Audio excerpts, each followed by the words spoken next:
안녕하세요. 사연에 빠지다의 DJ 민영입니다. 오늘 사연은요, 한마음 한뜻으로 똘똘 뭉쳐서 시아버지의 바람과 상간녀를 처리한 3명의 며느리의 이야기인데요. 읽는 내내 각자의 방식으로 복수를 하는 모습이 흥미진진했습니다. 오늘의 사연도 어떤 내용일지 함께 시작해 볼게요.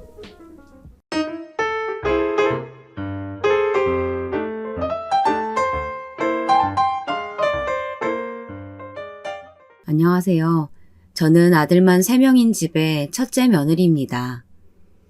시부모님은 지금은 농사를 지으시지만 시아버지는 공무원이셨고 어머니는 전업주부셨어요. 지금은 두 분 다 산골에 귀농하셔서 사시고요. 작년에 어머니가 쓰러지신 후 귀농을 결심하시고 두 분 다 농부로서의 새 삶을 살고 계십니다. 제가 오늘 사연을 남긴 이유는 시부의 바람으로 인해 저희 3명의 동서들이 정말 친자매처럼 친해졌기 때문에 그 이야기를 해보려고 해요. 저희 신랑은 장남으로 무뚝뚝하고 저랑은 교직 생활을 하면서 만났습니다. 장남이긴 하지만 부모님 일에 무심하고 오죽하면 어머니가 아들의 생사를 궁금해서 전화를 먼저 하지 않으면 연락 한번 하지 않는 그런 아들입니다. 어머니가 늘 저에게 아들놈 필요 없다. 너는 딸이 있어서 너무 부럽다 라고 하실 정도로 연락 한번 하지 않는 스타일이 바로 저희 신랑입니다. 저랑 연애를 할 때도 그랬어요. 첫째 도련님네는 부산에서 횟집을 하세요. 부부가 같이 횟집을 하는데 정말 성격이 화통한 동서이고 늘 활기차고 정적이 흐르는 저희 집과는 다른 분위기의 가족이에요. 그러다 보니 저랑 너무 다른 성격이라서 솔직히 만나도 서먹서먹하고 여행을 다 같이 가도 동선의 텐션에 못 어울리고 그랬어요. 이번 사건이 일어나서 많은 연락을 하면서 정말 친해져서 동서의 그런 밝은 성격이 얼마나 사람을 기분 좋게 하는지 알게 되었습니다. 우리 막내 도련님네는 경기도에서 둘 다 공무원인데요. 아직 아이가 없어서 젊은 부부라 사실 저랑도 나이 차이가 제법 나는 동서라서 말을 할 때 꼰대 같을까봐 말을 놓지 못한 상태였어요. 하지만 이번 사건으로 막내 동서랑도 정말 친해지게 되었답니다. 저희 시댁은 아들 셋이라 그런지 각자 성격이 강해서 따로 국밥이었거든요. 명절에도 시간이 잘 맞지 않아서 한 집이 먼저 가면 다음 아들이 방문하고 삼형제가 한 번에 모이는 일은 잘 없었습니다. 아버님 퇴직 기념 한감 여행 간다고 만나서 해외여행 갔을 때가 처음이었던 것 같아요. 그때도 정말 어색했어요. 그 전까지 전 모든 동서들에게 말을 놓지 못하고 있었습니다. 동서, 이번에 아버지 환갑여행 베트남으로 가려고 하는데 동서는 어떻게 생각해요? 저는 태국으로 갈까 생각했어요. 아버님, 어머님이랑 마사지도 하고 음식도 맛있잖아요. 둘째 동서는 자기 생각이 아주 강한 사람이라서 사실 늘 의견을 물을 때마다 한 번에 오케이 하는 성격이 아니었어요. 거기에 경상도 특유의 말투는 처음 들었을 때 나를 싫어하나? 내가 마음에 안 드나? 라는 착각을 하기도 했어요. 시간이 지나서 그냥 이런 말투구나 느꼈지만 처음에는 오해를 하고 있었습니다. 막내 동서는 저보다 띠동갑 차이라서 더 어려웠는데요. 마냥 학생처럼 느껴지기도 했고요. 제 막내 동생보다도 어려서 대하는 게 쉽지 않았어요. 저는 잘 몰라서 형님들이 가자고 하시는 대로 갈게요. 입금 금액만 알려주시면 바로 입금할게요. 사실 누구 하나 나서서 여행을 진행하지 않으면 일이 진행이 안 되는데 장남인 남편은 무심하고 어머니는 은근 저에게 맏며느리니까 나서서 일을 진행시켜주길 바라시더라고요. 사실 저도 이렇게 나서서 하는 스타일은 아닌데 말이죠. 우선 의견을 내는 둘째네랑은 거의 여행 스케줄을 조절했어요. 막내 도련님네는 정말 저희가 하자는 대로 하겠다는 의사가 강했거든요. 태국으로 해요. 아버님 어머님도 한 살이라도 젊으셨을 때 걸어서 구경하실 거 구경 다닐 수도 있고 저희는 베트남은 가봤어요. 패키지 코스는 형님도 알아보시고 저도 알아볼게요. 둘이서 알아봐요. 네, 그래요. 그럼 태국으로 하고 날짜는 어머니 생신 있는 주말 끼고 가는 걸로 해요. 저희는 주말이 가장 힘든데 다른 분들이 주말을 포함해야 가능하시니까 뭐 그렇게 하도록 할게요. 어쩔 수 없죠. 여행 한번 정하는데 일주일 동안 정말 스트레스를 받았습니다. 저희 신랑에게 이야기하니 그럼 아무거나 정하고 입금만 하라 하자. 엄마는 왜 굳이 모든 아들들 다 데리고 여행을 가겠다고 하시는 건지. 각자 따로 가면 되지 사람 복잡하게. 네, 이런 아들이니 어머니가 저보고 딸이 있어서 부럽다고 말씀하시는 거겠죠. 어머니랑 살갑게 지내는 성격은 아니라서 먼저 연락하고 가서 조잘조잘 이야기하는 며느리는 아니었지만 저는 제가 맏며느리인 만큼 제 도리를 다 하고 싶었거든요. 친구들 이야기를 들어보면 시어머니들의 만행에 대해 너무 많이 들어서 저희 신랑처럼 시어머니도 며느리에게도 무심하시고 신경 쓰이는 일을 절대 만들지 않는 분이라 내 짐 시댁살이 없이 살아서 어머니께 고마움이 있었어요. 그래서 온 가족이 다 같이 여행이라도 가고 싶다는 어머니 말씀을 따라드리고 싶었어요. 저희 세 아들은 어색한데 어머니는 정말 좋아하시더라고요.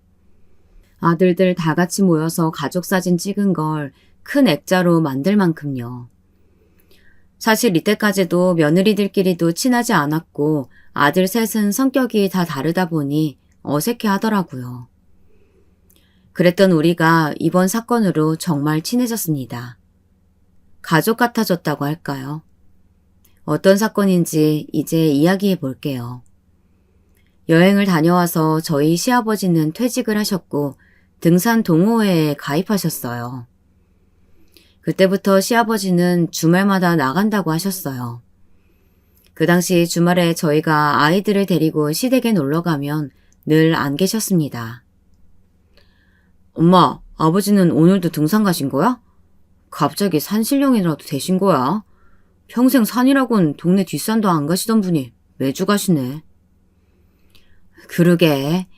엄마 친구 미숙이 알지? 미숙이네 동호회인데 너희 아빠 퇴직하시고 심심할까봐 내가 등산 동호회라도 다니면서 집에만 있지 말고 좀 돌아다니라고 소개해줬거든. 근데 이렇게 빠질지는 몰랐지. 아, 엄마 고등학교 친구 미숙이 아줌마? 아직도 보험하시지? 우리 애들 보험도 다 그분한테 가입했잖아. 근데 등산 동호회 하면서 보험 판매왕 되신 거 아니야? 그러게. 거기 인맥이 좋아서 그런지 말빨이 좋아서 그런지 보험왕 돼서 엄마한테 소고기도 사주고 그랬어. 너희도 소개 많이 해줬다고 나한테 옷도 한 벌 사주더라. 엄마야 무릎 수술해서 등산을 못하니까. 아빠도 아무도 모르는 곳에 가입해서 멀뚱멀뚱하게 있는 것보다 낫지. 그래도 아버님이 주말마다 안 계셔서 어머니 심심하시겠어요. 오늘도 같이 식사하려고 왔는데 안 계시니. 그러게. 내가 이번 주는 애들 온다고 집에 있으라고 했는데 차비도 미리 계산했고 모임에 간다고 이야기 다 되어 있어서 못 빠진다고 하시더구나. 우리끼리 맛있는 거 먹자. 그때까지만 해도 한평생 직장에 얼매어서 사시던 분이 자유롭게 등산도 다니시니 좋은 거라고 생각했어요. 등산이 몸에 좋은 운동 중 하나잖아요. 아버님이 가입하신 곳은 60대 분들이 대부분이고 등산을 하는 동호회로 많은 분들이 퇴직하시고 집에만 있기에 심심하신 분들이 대부분이라고 하셨어요. 그래서 저희는 비슷한 분들과 만나서 즐겁게 사시길 바랬지 거기서 시아버지가 바람이 나실 거라고는 생각도 못했습니다. 그러던 어느 날이었어요. 작은 동서네랑 한 번 식사 자리를 가신 적이 있었어요. 사촌 결혼식에 갔다가 커피 한 잔 마시면서 동서가 말을 꺼내는 겁니다. 형님, 요즘 아버님 좀 이상한 것 같지 않으세요? 한평생 염색도 안 하시던 분이 염색도 하시고 지난번에 저희 애들 아빠 가방을 보시더니 이런 거 어디서 구입하느냐고 물어보시더라고요. 제가 좀 촉이 좋은데 이상한 것 같아요. 아니, 이 사람은 지금 형수 앞에서 무슨 말이야. 내가 당신 착각하는 거라고 했지. 형수님, 괜히 신경 쓰지 마세요. 저희가 자주 못 찾아뵙는데 오랜만에 아버지 뵈니 달라져서 저희 와이프가 그런 상상하는 거예요. 아니에요. 저희는 한 달에 한 번 정도 시댁에 가는데 요즘은 갈 때마다 아버님 얼굴을 뵌 적이 없어요. 등산동호회 가시거나 결혼식 가시거나 주말마다 바쁘시더라고요. 저번에는 금요일 저녁에 갔었는데도 안 계셔서 얼굴 못 뵌 지 저도 3달은 넘어가는 것 같아요. 저희는 오랜만에 만났는데 외형에 신경도 많이 쓰시고 분위기도 달라지신 것 같았어요. 거기에 핸드폰을 두 손에 꼭 쥐고 다니시더라고요. 화장실 갈 때도 말이죠. 하긴 나도 그런 느낌이 든 적이 있긴 했어요. 하지만 제가 시집와서 봐온 시아버지는 바람과는 거리가 먼 분이셨어요. 그러실 분이 아닌데 라는 생각이 들어서 저 또한 말 못하고 있었고요. 아줌마들이 괜히 아버지 험담하지 마시고 얼른 밥 먹고 일어납시다. 우리 아버지 알잖아. 정말 법 없이도 사실 분이라는 거. 새로운 사람 만나고 직장도 안 다니시니까 새로운 취미생활에 빠지신 거겠지. 괜히 엄마한테 그런 소리 하지 말고. 저희 신랑의 중재로 그만 이야기했지만 사실 저도 조금 이상하다고 생각하고 있었는데 동서가 먼저 이야기를 꺼내줘서 더 확신이 들었어요. 여자의 감은 육감 중 가장 뛰어나다고 하잖아요. 3개월에 한 번씩 시댁을 방문하는 둘째 며느리인 동서가 제일 먼저 눈치를 채고 맞는지 아닌지 긴가민가 하고 있었어요. 아무래도 장사를 오래 하다 보니 눈치가 남들보다 빠르고 하고 싶은 말은 늘 하는 성격의 동서라서 저희에게도 거리낌 없이 이야기를 했겠죠. 그렇게 헤어지고 다음 달이 시아버지 생신이라서 온 가족이 모였습니다. 매번 생신 때마다 선물은 현금으로 드렸었는데 이번에는 각자 아들에게 선물을 사달라고 하시더라고요. 한평생 브랜드라는 걸 모르고 사신 시아버지고 정말 옷은 안 구겨지고 깨끗하면 된다는 마인드로 사신 저희 시아버지가 말이죠. 저희 신랑은 시아버지에게 온 문자를 보여주면서 백화점 가서 선물로 사달라고 부탁했습니다. 우리 아빠가 노망이 나셨나? 나 어릴 때 나이키 신발 사달라고 했을 때 무조건 국산 브랜드 신어야지 하면서 국내 브랜드만 사주셨었거든. 그런데 이렇게 비싼 브랜드 등산복을 사달라고 하실 줄은 몰랐네. 그러게, 시아버지가 왜 이러시지? 우리뿐만 아니라 도련님도 다 정해주시네. 정해주시니까 편하긴 한데 내일 내가 백화점 가서 사올게. 시아버지가 아들들에게 보낸 문자는 이랬습니다. 지금 생각해보니 정말 의심이 갈 만한 상황이었는데 아무도 입 밖으로 말할 수가 없었습니다. 첫째는 이 브랜드의 신발 270 사이즈. 둘째는 이 브랜드의 잠바 100 사이즈. 셋째는 이 브랜드 흰색 티랑 청록색 바지 사다오. 라고 카톡을 보내셨더라고요. 저는 이때부터 사실 의심이 확신이 되기 시작했습니다. 한평생 안 하던 브랜드 타령을 하시는 시아버지를 보니 의심이 들만 하잖아요. 하지만 어머니한테 이런 말씀을 드릴 수가 없었어요.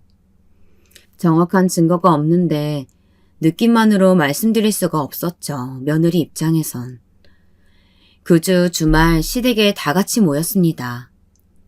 시아버지가 원하시는 선물을 가지고 아들 셋, 며느리 셋이 모였어요. 시어머니는 아니 다들 이게 뭐니? 웬 옷에 신발에 웬일로 돈이 아니라 선물을 살 생각을 했어? 네 아버지가 요즘 이 브랜드 옷 사고 싶다고 말했었는데 다들 잘 알고 사왔네. 노인네가 요즘 등산복에 빠져서는. 어머니 말씀에 어머니는 전혀 모르시고 계셨다는 생각이 들었습니다. 그때 둘째 아들인 도련님이 말을 꺼냈어요. 아버지 요즘 어디 가시길래 이 고급 브랜드의 옷을 아들들에게 모델명까지 정해주면서 사달라고 하신대요? 누가 입은 거 보고 예뻐서 사달라는 거예요? 그러게, 아버지 바람이라도 나셨어요? 아버님의 말에 다들 웃고 넘겼지만 저랑 둘째 동서는 웃을 수가 없었어요. 여자의 촉으로 문제가 있다고 느껴지지만 말로 표현할 수 없는 그런 느낌 아시죠? 동서랑 눈이 마주쳤는데 같은 생각을 하고 있구나. 눈빛으로 알 수 있었습니다. 시아버지는 괜히 뻘쭘해 하시면서 말씀하셨어요. 아니, 누가 입고 다니는데 좋아 보이는 거야. 그런데 우리 동네에는 백화점이 없잖아. 그래서 너희들한테 부탁한 거지. 그리고 나이 들어서 너무 후줄근하게 입고 다니면 너무 없어 보이더라. 라고 하시더라고요. 시어머니는 나이 들어서 갑자기 왜 저러는지 모르겠다며 혀를 내두르셨습니다. 한 달 뒤 이 옷의 정체를 알고는 저희 시어머니가 찢어버리셨어요. 신발에 티에 잠바까지 100만 원이 넘는 옷까지였지만 가위로 찢는 어머니를 이해할 수 있었어요. 왜 찢으셨는지는 조금 이따 알려드릴게요. 그렇게 아버지 생신 해프닝은 마무리가 되는 것 같았습니다. 그렇게 하루하루를 보내는 중 시어머니가 전화가 와 있더라고요. 저는 수업 중이라 못 받았었는데 그 뒤로 신랑의 부재중 전화까지 와 있었습니다. 우선 시어머니한테 전화를 드렸습니다. 전화를 안 받으시더라고요. 바로 남편에게 전화를 걸었어요. 남편은 울먹이며 시댁 근처 병원으로 지금 가고 있다고 빨리 반차 쓰고 내려오라고 했습니다. 여보, 우리 엄마가 쓰러지셨대. 자기랑 재수씨가 아버지 바람난 거 아니냐고 했을 때 알아봤어야 됐는데 아버지가 어머니 친구 미숙이 아버지랑 바람나서 통화하다가 엄마가 혈압이 올라서 쓰러지셨대. 나 지금 병원에 도착했거든? 자기도 여기로 오면 될 것 같아. 여보, 아이들 친정엄마한테 맡기고 내려갈게. 저는 급하게 학교 일을 마무리하고 아이들을 친정엄마에게 맡긴 뒤 시댁으로 갔습니다. 병원으로 가기 전 어머니 입원 준비물을 챙겨야 할 것 같아서요. 아마 응급실로 가셨으니 기본 속옷이랑 그런 것들이 필요할 것 같아서 챙기려고 갔습니다. 저희 어머니가 저희 집에 오실 때도 꼭 본인 베개는 들고 오시거든요. 해외여행 갈 때도 본인 베개는 꼭 챙겨오시던 분이라 베개도 챙길 겸 들렀습니다. 시댁은 그야말로 난리가 나 있었어요. 액자는 깨져 있고 저희가 선물해드린 옷은 가위로 갈기갈기 찢어져 있었어요. 저희가 선물한 옷이 알고 보니 어머니 절친이자 시아버지의 불륜녀였던 미숙이 아줌마랑 커플 등산복이었던 거였습니다. 저는 시어머니 핸드폰이 떨어져서 줍다가 사진을 보게 됐습니다. 그리고 모든 사실을 카톡을 읽고 말았죠. 기가 찼습니다. 왜 어머니가 액자를 깨고 옷을 찢어버리셨는지 이해가 됐습니다. 사실 백화점에 아버지 선물을 사러 갔을 때 마네킹 모델이 남녀 세트로 전시되어 있었어요. 시어머니 옷도 같이 사드릴까 하다가 가격이 비싸서 그냥 아버님 옷만 구매하고 왔거든요. 알고 보니 어머니 절친분과 함께 두 분이서 이 옷을 입고 사진을 찍으셨는데 그냥 찍었어도 의심이 갈 만한 상황인데 두 분은 손으로 하트를 하시고 그분 이름을 미숙 하트 이렇게 해놓으신 겁니다.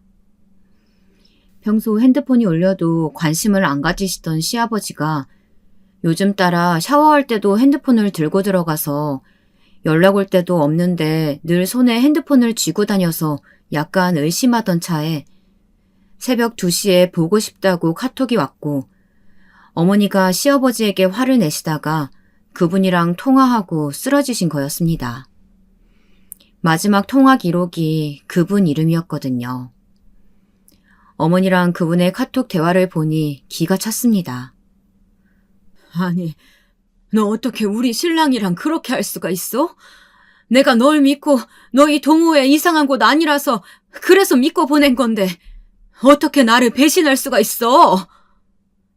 아니, 내가 먼저 만나자고 한 거 아니야. 너희 신랑이 너랑 살기 너무 답답하다고 하면서 밥 먹자고 하고 뭐 혼자 사는데 자꾸 놀러 오겠다고 하고 그러다 보니까 나도 사람인데 나한테 잘해주다 보니까 그런 거지. 우리가 뭐 크게 나쁜 짓 한 거 아니야. 나쁜 짓 한 게 아니라고? 보고 싶다고 모텔 영수증까지 나왔는데 지금 아무 일 없다고 발뺌하는 거니? 아니 그때는 동호회에서 등산 갔다가 비가 와가지고 씻는다고 그런 거지. 방도 각자 들어갔어. 동호회 사람들한테 확인해봐. 우리가 그런 짓을 했는지. 너 지금 오해하고 말하는 것 같은데 너희 신랑한테 물어봐. 왜 나한테 물어보는데? 모든 일은 너희 신랑이 시작한 일이니까 너희 신랑 보고 알아서 하라 그래. 왜 나한테만 이러는데? 아니, 내가 너한테 뭘 어떻게 했는데?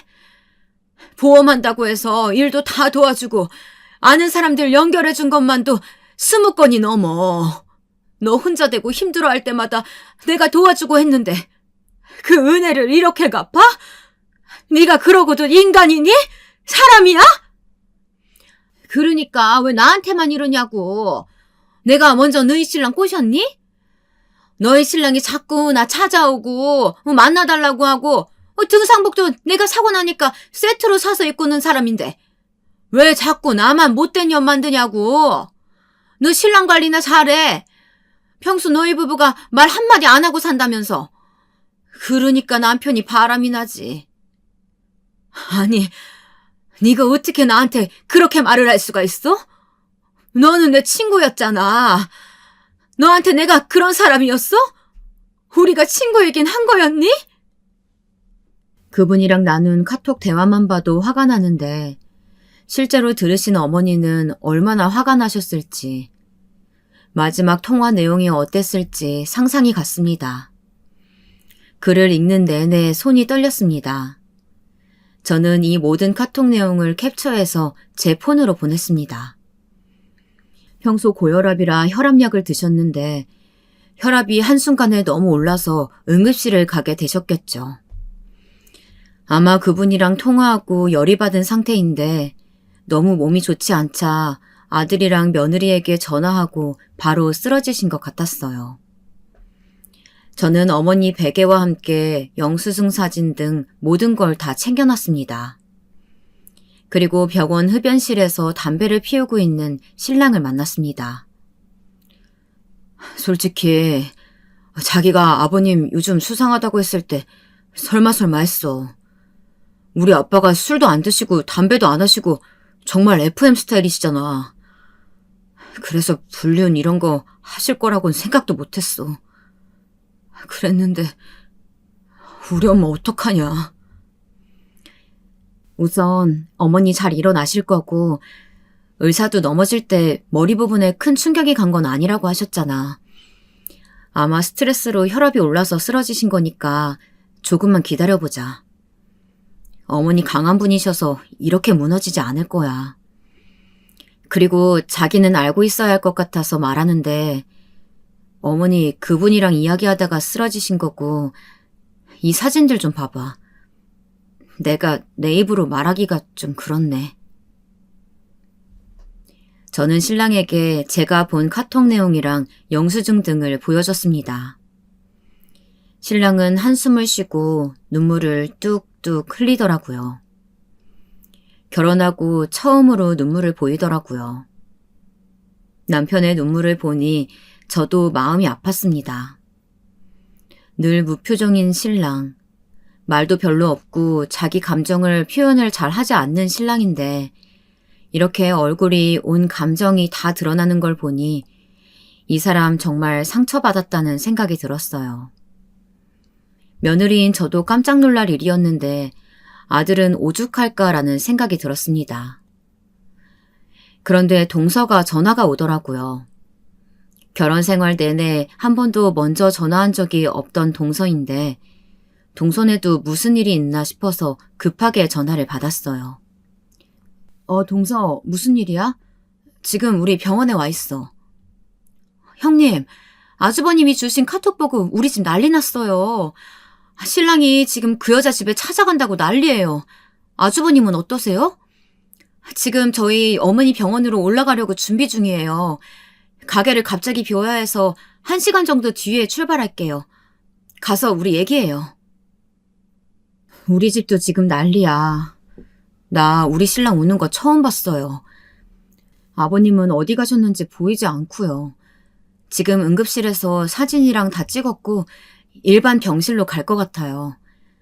아직 정확한 진단명은 나오지 않았는데 그건 좀 기다려봐야 할 것 같아요. 첫째 동서랑 통화하고 나서 신랑에게 물어보니 신랑이 너무 기가 차서 가족 단체방에다가 이 사실을 전부 글을 올린 겁니다. 지금 엄마 쓰러지셔서 병원 응급실에 계신다. 지금 여기 병원으로 다들 와라. 아버지가 바람나셔서 너희도 아는 미숙의 아줌마랑 지금 엄마 혈압 올라서 쓰러졌고 쓰러지시면서 머리를 부딪혀서 지금 의식이 없는 상태야. 다들 병원에 오면 연락해라. 신랑의 단체 문자에 아들 셋, 며느리 셋, 다 한번 일을 멈추고 시댁 근처 병원으로 모이게 된 거죠. 막내 동서에게도 전화가 왔더라고요. 형님, 저희도 지금 신랑이랑 출발하려고요. 어머니 많이 안 좋으신가요? 저희 신랑 지금 난리 났어요. 조금 진정시키고 바로 출발할게요. 도착하면 형님께 전화 드릴게요. 큰일이 나고 나니 다들 저에게 전화가 오더라고요. 저라도 정신 차리고 있어야 되겠다 생각했습니다. 어머니는 일반 병실로 올라가시고 동서 둘 다 병실로 오더라고요. 아들 셋은 담배를 피우러 나간 건지 나가고 저희끼리 방 안에 있었습니다. 그때 행동력 빠른 첫째 동서가 말을 꺼냈습니다. 아니, 그런데 어머니 친구분은 왜 그러신 거래요? 저희 보험해주신 분 맞죠? 사별하고 어머니가 혼자 사는 친구라 많이 챙겨주시고 보험도 전부 다 그분께 넣어달라고 하셔서 저희 보험 다 들었잖아요. 정말 믿을 사람 하나 없다더니 친구 신랑이랑 바람을 피우다니. 그런데 아버님은 병원에 보이지 않네요. 내가 왔을 때부터 안 보이셨어. 자식들 얼굴 보기 부끄러우셨나 보지. 그래도 그렇지. 병실에 우리만 두고 나가시다니 정말 이 일을 어떻게 해야 될지 모르겠네. 저는 잘 모르지만 어머니가 나쁘신 분이 아니라는 건 알겠어요. 한 번도 시집살이 시키신 적도 없고 내 아들 하면서 아들만 감싸시는 분들도 많은데 한 번도 그런 적 없으셔서 전 그저 같은 여자로서 어머니가 너무 안 됐어요.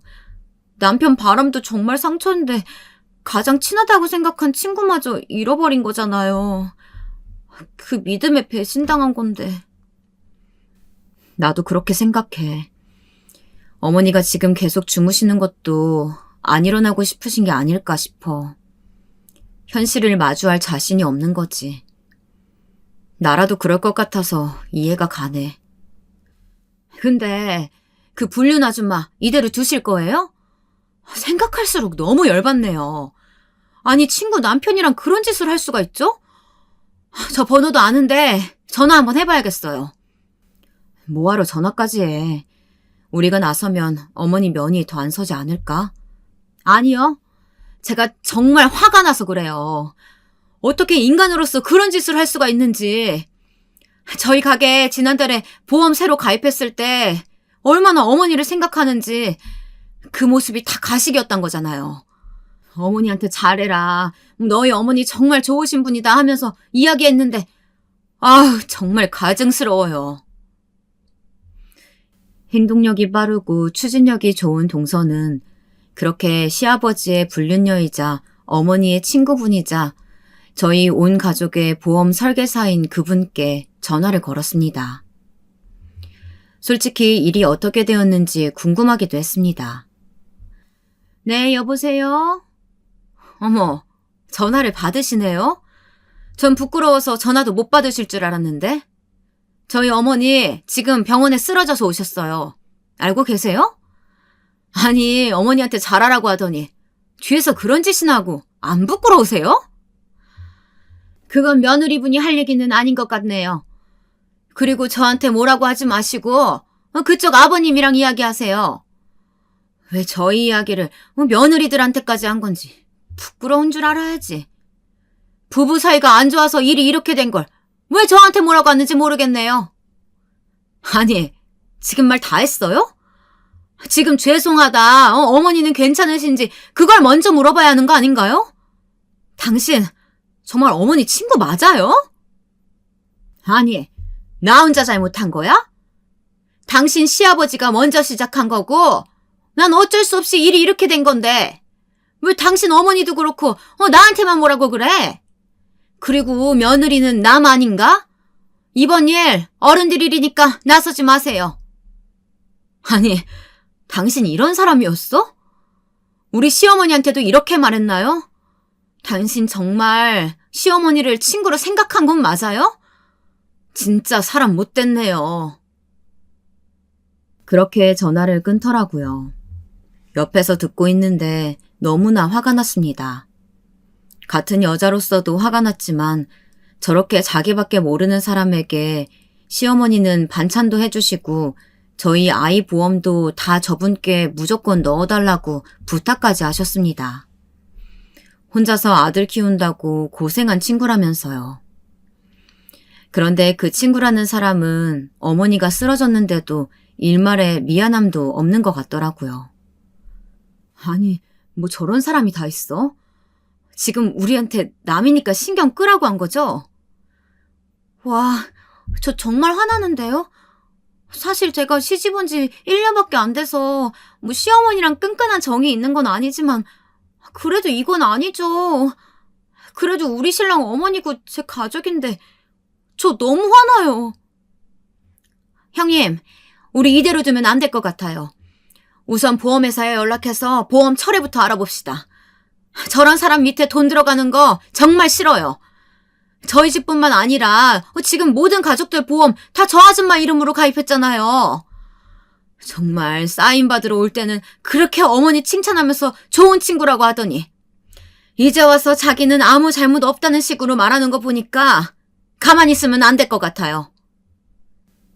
그때 저희 신랑들이 들어왔습니다.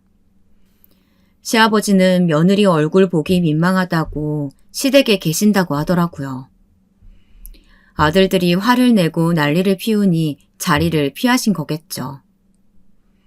저희는 각자 남편에게 보험 아줌마의 통화 내용을 말했습니다. 그중 제일 화를 낸 건 막내 도련님이셨어요. 아니, 무슨 불륜이 자랑이라고 그렇게 말한대요? 우리 엄마가 지금 누구 때문에 쓰러지셨는데 잘못했다고 비는 것도 아니고 엄마랑 통화했을 때도 분명 이렇게 말했을 거예요. 그러니까 우리 엄마가 화를 못 참고 쓰러지시지. 우리 엄마 하나도 잘못한 거 없는데. 우선 이 아줌마부터 가만히 두면 안 되겠네. 남의 집 가정 파탄 냈으면 본인 집도 파탄 나야지. 그 집 아들 어느 회사 다닌다고 그렇게 자랑하던데 한번 찾아가야겠다. 자기 엄마가 어떤 사람인지 알아야지. 얼마나 더러운지. 저희 신랑도 도련님들도 화가 나서 주체를 못하더라고요. 어머니는 여전히 깨어나지 않으시고요. 병실에 여럿이 있는 것도 힘들고 우선 주말에 다시 모이는 걸로 하고 헤어졌습니다. 병실은 아버지가 지킨다고 하셨고요. 저희 부부가 근처에 사니 매일 한 번씩 교대로 와보기로 했습니다. 집으로 돌아오는 길, 동서들이 먼저 며느리 셋이서 카톡방을 만들었더라고요. 형님, 남자들이 나서는 것보다 이런 건 우리들이 나서서 하는 게 나은 것 같아요. 괜히 신랑들 끼면 물건 망가질까봐 걱정되기도 하고요. 큰 소리 낸다고 해서 이기는 싸움 아니잖아요. 그렇다고 이대로 저렇게 말하는 못된 사람 가만히 두고 볼 순 없잖아요. 저도 그렇게 생각해요. 저희 신랑도 욕 한 번 안 하는 사람인데 남편이 괜히 일 키우는 것보다 저희가 나서는 게 어떨까요? 우선 법적으로 알아볼 만한 거는 제 친구가 변호사라서 제가 알아볼게요. 저한테 맡겨주세요. 그래, 우리 각자 조금씩 알아보고 다시 이야기해요. 우리가 한번 그 사람 눈물 흘리면서 후회하게 만들어줍시다. 그렇게 저희는 불륜녀 타도라는 방제를 붙이고 각자 알아본 바를 공유했어요. 결혼 생활 동안 이렇게 동서들이랑 카톡을 오래 나눠본 적은 없었어요. 명절 잘 보내세요.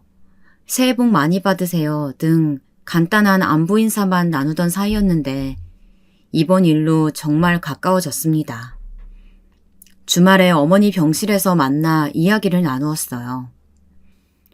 우선 보험 해지를 하거나 담당자 변경을 요청했어요. 그리고 이유를 유부남을 꼬시고 다니면서 보험을 계약하는 사람이라고 하니까 본사에서는 아무 말 없이 다른 분으로 바꿔주더라고요. 그리고 2개월 안에 든 보험은 다 해지했어요. 본인에게 제일 피해질 수 있는 방법이더라고요. 변호사 친구한테 물어보니까 이혼을 전제로 하느냐 아니냐에 따라 달라지는데요. 신랑은 그래도 부모님이 이혼하지 않았으면 하더라고요. 제 생각에도 어머니 이혼은 안 하실 듯해서요. 상간녀 소송이라는 게 있는데 소송 준비를 하면 될 것 같아요. 유부남인 걸 알고 만났기 때문에 확실하게 법적으로 이길 수도 있고 벌금은 1,000만 원 정도일 것 같지만 회사에 고발할 수도 있으니까요. 다들 많이 알아봤네요. 우리 신랑은 그 아줌마 아들을 만나러 간다고 하더라고요. 나도 같이 가려고 생각하고 있어요. 신랑이 혹시나 흥분해서 할 말 못 해버리면 법적 소송 걸리는 것도 우린 공무원이라 조심해야 하거든요. 사실 쓰러지시던 날 어머니 핸드폰에서 증거자료 다 본 것들이에요. 동서들도 알아야 할 것 같아서 그 자료들을 우선 다 뽑아오긴 했어요. 저는 제가 어머니 입원한 날 봤던 것들, 어머니 핸드폰에 있던 사진들, 선물로 샀던 영수증에 모텔 영수증까지 바닥에 흩어져 있던 것들을 모아놨습니다. 혹시나 싶어서 챙겨온 자료들을 공유했습니다. 어머니는 정신을 차리셨지만 충격 때문인지 넘어지시면서 뇌진탕 때문인지 주무시는 시간이 길었고 식사도 거의 못하시고 누워만 있으시려고 하셨어요. 의사도 당분간 입원해서 안정을 취하는 게 좋을 것 같다고 해서 계속 입원하시기로 했습니다. 저희한테는 말하지 않으셨지만 아들에게 이혼은 하지 않을 거라고 말씀하셨다고 해서 저희는 우선 그 아줌마에게 복수를 해야겠다고 생각했습니다. 어머니가 쓰러지신 것을 알고도 단 한 번도 찾아오지 않았던 사람이라 일말의 자비도 느껴지지 않았어요. 시아버지는 죄인처럼 저희 눈도 안 마주치시고 저희가 병원에 가면 자리를 비우시더라고요. 저희 신랑에게 미안하다. 내가 입이 10개라도 할 말 없다. 은퇴하고 적적했는데 말없는 너희 엄마랑 다르게 이것저것 말 걸어주면서 나를 챙기는 모습에 나도 모르게 그런 나쁜 짓을 하고 말았다. 다신 만나지도 않겠다. 정말 미안하다. 이렇게 문자가 왔다고 보여줬습니다. 아마 저희 신랑뿐 아니라 도련님들에게도 보냈겠죠. 하지만 그렇다고 그 아줌마가 용서되진 않았습니다. 저희 가정은 파탄이 났는데 혼자 행복하게 살게 내버려둘 수 없다는 게 며느리들 생각이었습니다. 저희 모든 가족, 그리고 제가 소개해드린 보험 가입한 친구들까지 다 이 사실을 알리고 보험 설계사 교체를 했습니다. 그러자 저랑 동서에게 문자가 한 통 왔습니다. 며느리가 화난 이유는 모르겠지만 이렇게 영업방해하시면 저도 가만히 있지 않겠습니다. 라고 적반하장으로 저에게 그리고 동서에게 문자를 보낸 게 아니겠어요. 불륜을 저지르는 사람들은 다들 이렇게 양심이 없는 건지 정말 기가 찼습니다. 동서도 저에게 전화가 와서 아니 형님, 그 사람 문자 온 거 보셨어요? 저한테도 똑같이 왔어요. 저도 그 보험 소개해준 모든 사람들한테 다 해지하거나 아니면 설계사 교체해달라고 하면서 유부남 꼬시는 나쁜 여자라고 말하라고 했어요. 아마 문제가 됐을 거예요. 그러게 동서. 본인이 불리해지니까 우리한테 문자를 넣은 거겠지. 전화할 용기는 없는 거고. 정말 비겁하네. 안 그래도 그 사람 아들 알고 보니 우리 후배랑 같은 동문이더라고. 번호도 알아냈고 내일 남편이랑 가서 만나서 다 폭로할 거야. 본인이 얼마나 부끄러운 일을 했는지. 자식 입에서 들어야 정신을 차리지 않겠어? 회사 일도 본사에서 지점으로 연락이 갔나 보더라고요. 10명 넘는 사람들이 설계사 교체해달라고 전화가 오니까 문제가 될 수밖에 없죠. 우리 본때를 보여줘요. 다음날 저는 신랑이랑 그 불륜 아주머니의 아들을 만났습니다. 안녕하세요. 결혼식장에서 뵙고 또 뵙네요. 길게 이야기하지 않겠습니다. 당신 어머니랑 저희 아버지가 바람이 나셨더라고요. 얼굴을 보니까 알고 계신 건 아닌 것 같네요. 덕분에 절친이랑 남편이랑 바람나서 저희 어머니는 쓰러지셔서 병원에 계시고요. 당신 어머니는 자기는 잘못 없다고 단 한 번도 병문안조차 안 오시고 잘못한 거 없다는 식으로 나오십니다.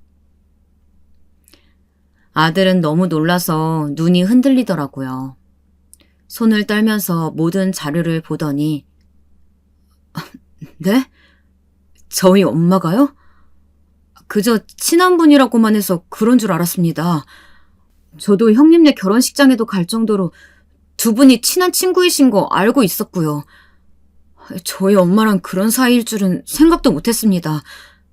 정말 죄송합니다. 제가 대신 사과드릴게요. 저희 엄마한테 제가 잘 말씀드리겠습니다. 저희 어머니한테 무릎 꿇고 사과하지 않으면 가만히 있지 않을 겁니다. 저희 상간녀 소송 준비하고 있어요. 그런 거 알려지면 서로서로 좋지 않겠어요? 저희 어머니가 지금 누구 때문에 누워 계신데 얼마 전까지 저한테 가만히 있지 않겠다고 화내시던데 저희야말로 가만히 있지 않을 겁니다. 네, 알겠습니다. 제가 저희 어머니한테 말씀 잘 드릴게요. 정말 죄송합니다. 이런 일 생길 거라고는 상상도 해본 적이 없어서. 우선 알겠습니다. 상간녀 소송만은 참아주세요. 부탁드립니다. 제가 어머니한테 잘 말씀드릴게요. 정말 죄송합니다. 그나마 그 아주머니의 아들은 제대로 된 사람이었고 연신 죄송하다며 머리를 숙여 죄를 빌었습니다. 그리고 그날 밤 저한테 그 아주머니가 전화가 오지 않겠어요. 아니, 어떻게 아들을 찾아가서 나를 모욕을 줄 수가 있어요? 우리 아들이 저보고 인연 끊고 살자고 하잖아요. 아니, 내가 혼자 잘못한 것도 아닌데 왜 내가 가서 빌어야 돼? 당신 시아버지도 같이 잘못한 건데 왜 나 혼자 가해자가 되는 거냐고. 네, 저희 시아버지가 잘못하신 거 맞죠. 하지만 지금도 연락하세요? 안 하실걸요? 지금도 하신다면 연락하신 증거 가지고 오세요. 그럼 쌍방 잘못한 걸로 인정할게요. 그리고 진심으로 시아버지는 사과하셨고요. 시어머니, 시아버지가 이혼을 하시든 안 하시든 그건 어머니의 마음에 달린 거죠. 그리고 당신이 한 번이라도 사과를 했다면 우리도 이렇게 하진 않았을 겁니다. 저는 저희 어머니한테 진심으로 사과하길 바랬습니다. 어머니 죄는 하나도 없는데 어머니 죄처럼 말하는 불륜녀의 말을 듣고 있자니 너무나 화가 났습니다. 왜 다들 바람을 피우면 가만히 집안 살림을 하는 와이프에게 그 탓을 돌리는 걸까요? 시아버지도 물론 잘못했죠. 가장 큰 잘못을 한 사람이죠. 하지만 그분 또한 친구의 남편이랑 바람을 피운 거고 친한 친구의 40년간의 우정을 한순간에 무너뜨리는 행동인데 잘못을 인정하지 않는다는 게 정말 화가 났습니다. 듣는 여러분도 화가 나지 않나요? 바람 피운 사람들이 잘못인데 어머니에게서 그 탓을 돌리려고 한다는 게 그리고 저는 그분께 말했습니다. 우리 동서가 상간녀 소송 준비하고 있어요. 동서가 변호사 절친이 있어서 이번에 도움을 주기로 했고요. 상간녀 소송하면 회사에도 알릴 거고 아들분은 제발 상간녀 소송만은 참아달라고 빌던데 갈 때까지 가볼까요? 그분은 제 이야기가 끝나기 무섭게 시어머니 찾아가서 사과할게. 아우 정말이지. 하시곤 전화를 끊으시는 겁니다. 저는 이 모든 사실들을 동서들에게 알렸습니다. 동서들은 다 같이 격분하면서 다음번에 그 불륜녀 만날 때 같이 만나자고 하더라고요. 아침 드라마처럼 물을 끼얹을 순 없지만 욕이라도 한마디 해주고 싶다고요. 저희는 어머니 병실에 올 때 보자고 했습니다. 그런 일이 있고 그 주에 어머니를 뵈러 병실에 갔습니다.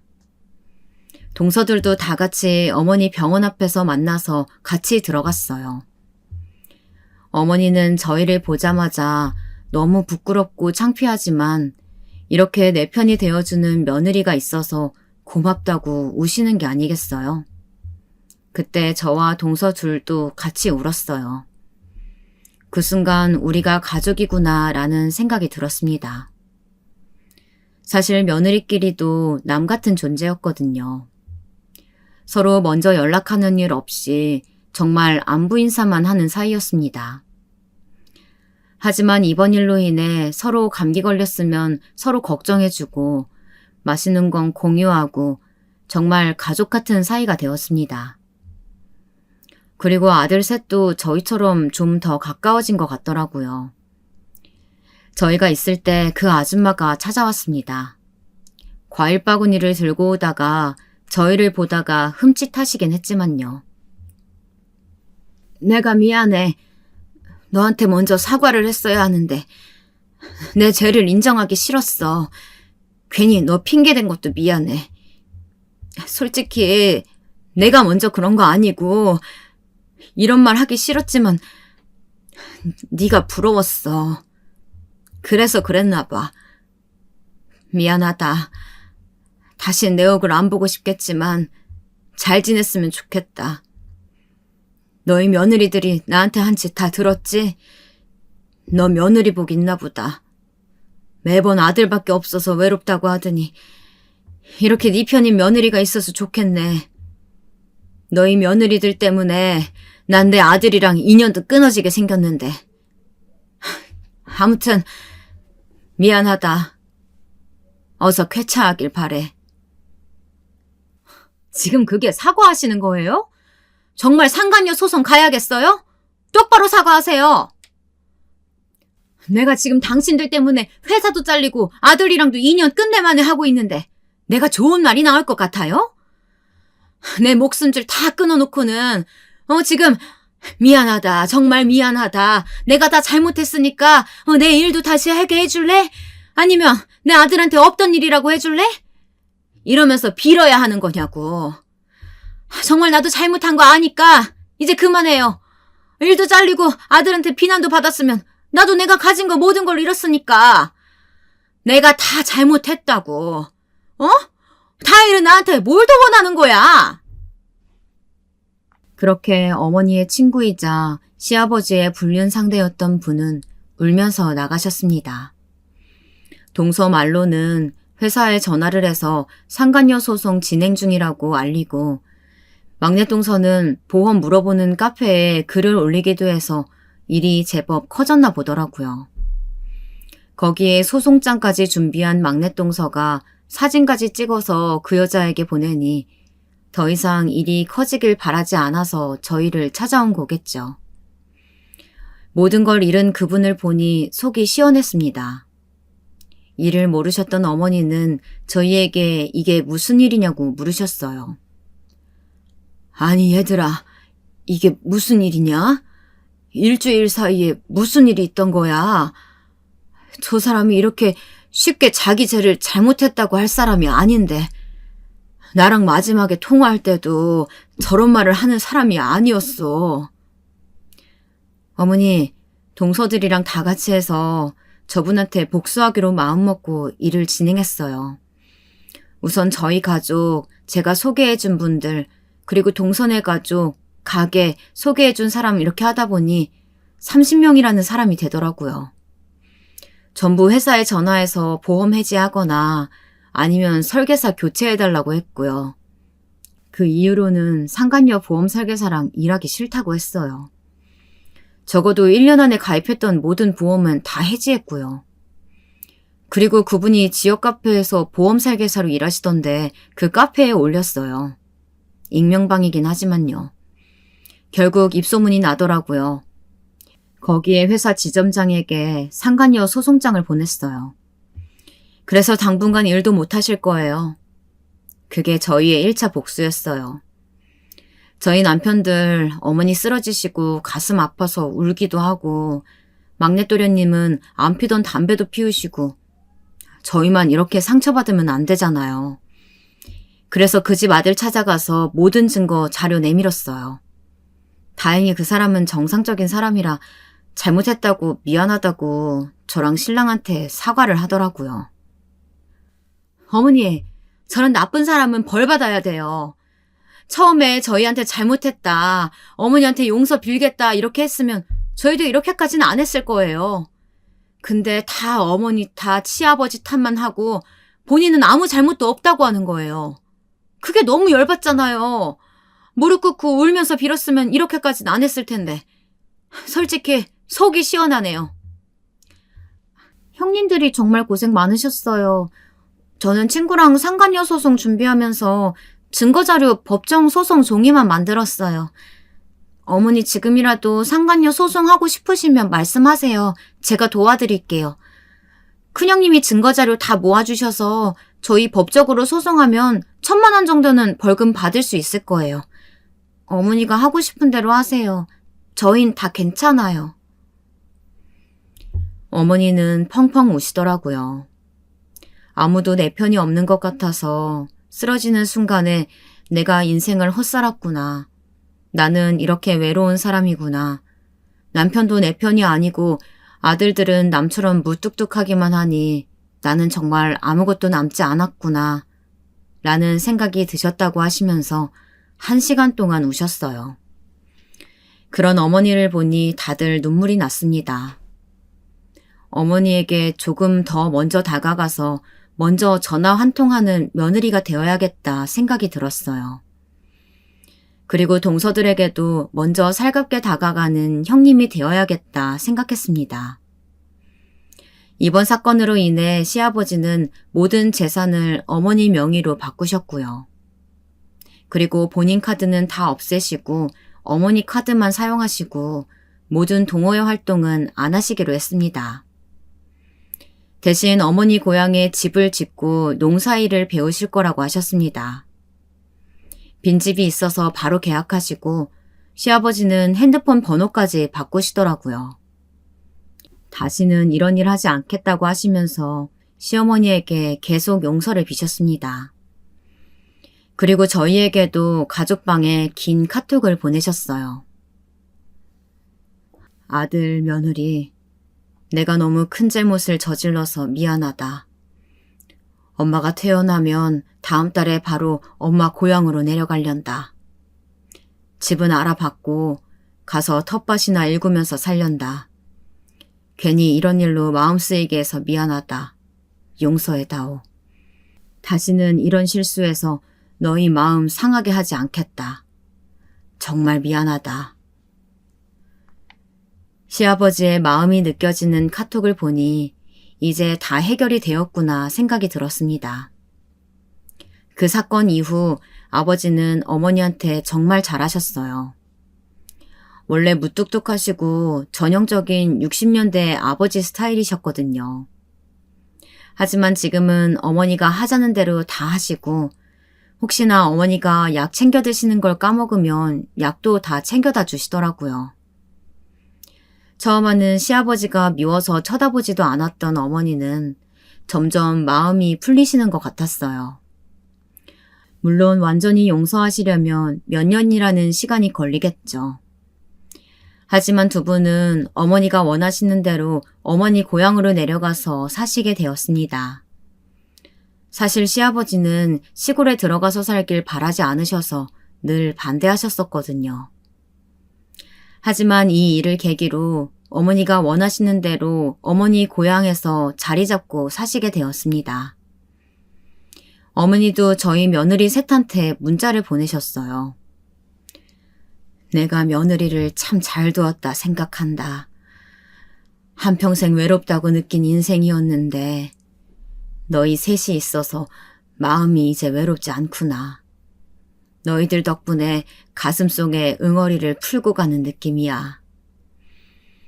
나는 못했을 일을 너희가 해결해줘서 고맙구나. 너희한테 좋은 시부모가 될게. 딸 같은 며느리들아, 정말 고맙다. 너희가 나를 살렸어. 어머니의 문자를 받고 눈물이 났습니다. 처음에는 그저 무뚝뚝한 남편이랑 비슷한 어머니라고 생각하고 해야 할 일을 하는 것처럼 며느리로서 도리를 다했었는데 어머니랑도 한 걸음 가까워진 것 같았어요. 그리고 저희 며느리 셋도 정말 친한 언니 동생 사이가 되었습니다. 사실 도련님 부부가 부산에서 횟집을 하시지만 한 번도 놀러 가본 적이 없었어요. 부담스럽기도 하고 친하지도 않은데 가기가 꺼려졌거든요. 하지만 이번 일로 친해져서 다 같이 한번 놀러 가기로 했습니다. 많은 대화를 하다 보니 저절로 말도 놓아지고 편해졌어요. 이번 사건으로 다들 상처를 받은 부분은 있었지만 가족은 가족이구나 라는 생각이 들었습니다. 그리고 가족이라는 정을 더 느낄 수 있었어요. 저희 남편도 그러더라고요. 한 번도 동생들이 있어서 좋다는 생각을 해본 적이 없었는데 이런 이야기를 속 시원하게 할 형제가 있어서 얼마나 다행인지 모른다고요. 그리고 저희 며느리들이 나서서 복수를 해줘서 너무나 고맙다는 이야기들을 형제끼리도 한다고요. 자기들은 그런 생각까지는 못했는데 덕분에 너무나 속 시원하다고 고맙다고 이야기했습니다. 저희 부부도 이 일로 더 가까워진 느낌이 있었어요. 신랑은 무뚝뚝한 성격에서 저랑 많은 이야기도 하고 감정들을 잘 이야기하게 되었고 같은 취미를 가져보자 하면서 등산도 하고 운동도 같이 시작했습니다. 동선에도 그런 이야기를 똑같이 하더라고요. 신랑이랑 조금 더 친해진 것 같다고 말이죠. 이번 사건으로 인해 다들 와이프의 소중함을 느낀 것 같다며 웃으며 얘기했습니다. 가족이라는 끈끈한 정을 느낄 수 있는 계기가 되어서 다들 앞으로는 더 가까운 사이가 되겠죠. 어머니한테도 조금 더 살가운 며느리가 될 수 있을 것 같아요.